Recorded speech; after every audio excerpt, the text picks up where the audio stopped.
Só neste final de semana estão previstas duas grandes competições, uma aqui em São Paulo e outra em Brasília. A repórter Eliana Marques está com alguns atletas que vão participar da maratona de revezamento aqui em São Paulo.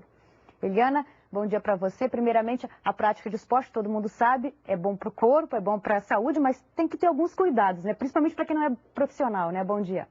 Bom dia, Ana Paula, bom dia a todos, isso mesmo. E o principal cuidado deles, ou pelo menos o primeiro, é fazer uma avaliação médica. A pessoa tem que ir para o médico saber se não tem nenhum tipo de problema cardíaco, por exemplo. E é por isso que estamos com o cardiologista Edmar Santos, da Sociedade Brasileira de Cardiologia. Quer dizer, as mortes súbitas que a gente tem visto aí nos últimos tempos não são tão comuns, né, doutor? Não, realmente a morte súbita cardíaca, que é a principal morte súbita no atleta, ela acomete 70% das mortes súbitas são de origem cardiovascular. Então elas são raras. Nas mulheres, para cada 100 mil mulheres, aproximadamente 0,17 delas vão ter morte súbita cardíaca. Das atletas com menos de 35 anos. No caso dos homens, em torno de 0,75 para cada 100 mil praticantes. Então é baixo, a atividade física é fundamental para uma saúde cardiovascular, ela é recomendável e a gente pratica e recomenda. Então vamos começar agora com o consultor técnico Irineu Loturco Filho para saber quando é que a pessoa já pode começar a fazer uma atividade física, por exemplo, correr. Como que ela sabe que ela tem condicionamento físico suficiente para isso? Primeira coisa é fazer um exame médico, né? E depois disso a gente não deve começar correndo diretamente. Então preparar o seu corpo para correr, um bom treinamento de força aí, cerca de 12 a 16 semanas. A partir daí um programa de caminhada, se a pessoa tiver sobrepeso, tiver acima do peso, alongar um pouco o tempo desse programa de caminhada e a partir daí começar com trotes leves e depois a corrida. E antes da corrida, o que é importante fazer?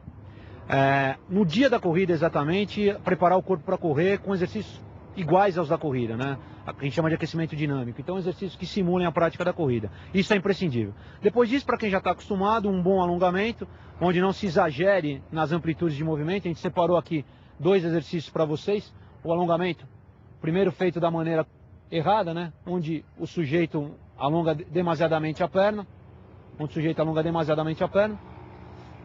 E aí está errado. Aí está errado. E após isso, o alongamento feito da maneira correta, sem uma grande amplitude de movimento, sem sofrer para alongar, sem causar nenhum desconforto para o corredor. Basicamente isso. Tem que estar confortável. Sempre confortável para não gerar nenhum processo de lesão muscular antes da corrida. Vou pedir para os atletas também mostrarem aquele outro alongamento que é muito comum, em que as pessoas ficam forçando a coluna, né? Vou pedir para que eles venham até aqui, porque muita gente faz isso, não é mesmo, Irineu? Esse é um dos alongamentos mais comuns na corrida, né?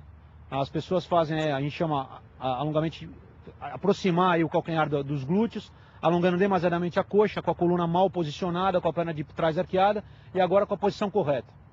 Então a gente pede aí para eles se aproximarem, mais ou menos na posição que você corre, joelhos próximos, sem puxar demais o pé, sem causar nenhum desconforto muscular em quem está praticando. Esse é o ideal. Muito obrigada, Irineu Loturco Filho. Eu volto a conversar então com o cardiologista Edmar Santos para a gente falar. Hoje está até chovendo aqui agora no Parque do Ibirapuera, a umidade do ar aumentou bastante em São Paulo, mas nos últimos dias a gente sofreu com o tempo seco. Domingo também vai ter uma corrida lá em Brasília, que também tem o clima muito seco. Então, doutor, nessa situação, o que é recomendável para quem vai correr?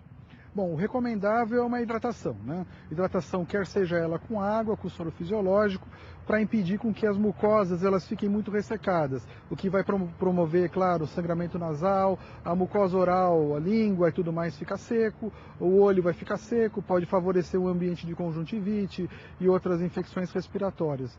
Perfeito, acho que é isso o recado, atividade física é fundamental e é isso aí, né? Temos que praticar. Muito obrigada pela participação, Ana Paula, e fica também a recomendação tanto do médico quanto do consultor técnico. É importante que as pessoas façam mesmo atividade física, se precavendo de tudo isso, e se na corrida não aguentarem, não é vexame nenhum, é só parar e voltar a treinar para se preparar bem para uma corrida.